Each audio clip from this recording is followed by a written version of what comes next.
Welcome to What's Your Edge, a series of Vision Edge marketing podcasts dedicated to helping you use data, analytics, process, and measurement to create an edge for you and your customers. This episode of What's Your Edge explores the importance of having enough resources to achieve your growth strategies and targets. Over the past few weeks, I've talked with several customers who were disappointed with the results of their current growth strategies, programs, and tactics. In each instance, a key challenge was having enough wood behind the arrow. Here's a snapshot of the challenges faced by 3 of these customers.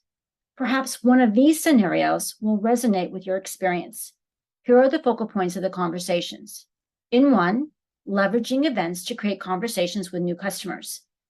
In another, implementing a land and expand strategy that was dependent upon existing customer referrals and introductions. And in a third, planning an integrated initiative comprised of email, press and influencer outreach, and advertising on LinkedIn to support the launch and adoption of a new product. While the challenges faced were experienced by different sized companies in different industries, all 3 examples had one thing in common. They didn't have what we refer to as enough wood behind the arrow. What does not having enough wood behind the arrow mean? It reflects whether the arrow has the necessary weight. The weight of an arrow helps determine its speed, drop rate, and target penetration. An arrow with no or too little wood behind it goes nowhere and will never reach the target. This is also true of growth strategies. Without enough tactics and associated activities and resources behind a strategy, the success of the strategy is in jeopardy.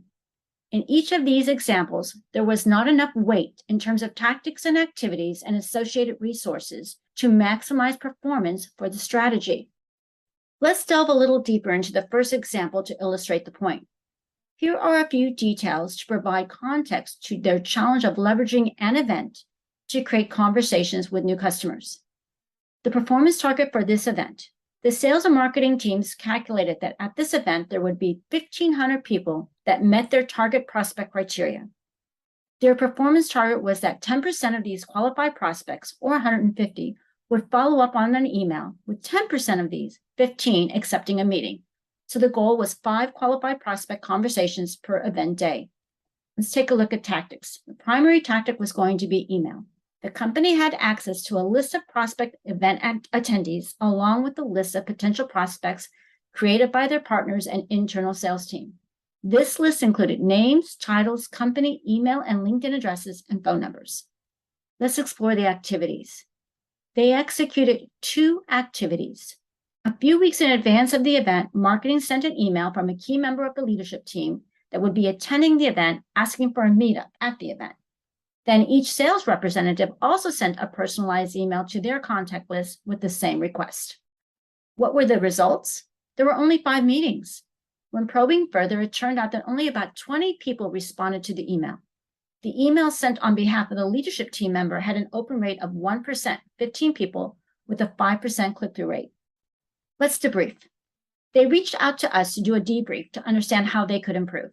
While the open and click-through rates suggest the subject lines and call to action needed improvement, the real issue was that they needed more weight behind their arrow.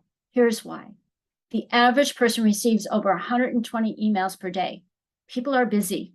They are in meetings, out of the office, or engaged with their own deadlines. The odds of one email being received, opened, and answered are low, and the same applies to the emails sent by the various sales team members. The conclusion? They needed more wood behind their arrow. For example, by sending more emails and connecting via other relevant touchpoints. What might more wood have looked like in this scenario? It is our experience that it takes at least 3 to 4 emails to hear back from a warm prospect. A HubSpot statistic suggests that it takes an average of 18 touches to actually connect with a prospect. For the program associated with this growth strategy, they needed to augment their email marketing with additional tactics and activities. For example, in addition to sending more emails, they could have done outreach via LinkedIn or through partners' contacts, or phone calls by sales representatives and posts on LinkedIn. More arrows with more weight. Arrows come in 3 weight categories: light, mid-weight, and heavy. Lighter arrows fly faster and can group more tightly, but they are often harder to tune. Heavier arrows fly slower, but resist wind better and penetrate deeper. The same can be said of growth strategies. Some strategies can be light in weight, For example, strategies that entail selling existing products or services to existing customers. Ideally, familiarity and trust have already been established, so there is less win or resistance, or in the business world, noise and competition.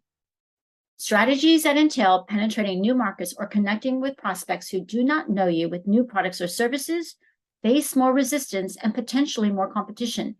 These strategies will need heavier arrows and most likely more of them. Just as it is essential to be certain to calculate your arrow's weight to ensure you're shooting the right setup for your bow, the same is true for calculating the weight to support your strategy.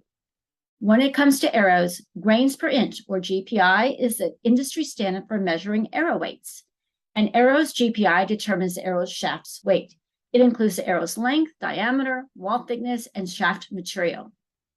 While such a metric doesn't exist in the business world, we can borrow the concept. Growth strategies are intended to increase market and customer share, product and service adoption rates, brand equity, and customer lifetime value. These serve as valuable key performance indicators, or KPIs. Make sure you have the weight needed for your strategy to achieve the KPI or KPIs you set.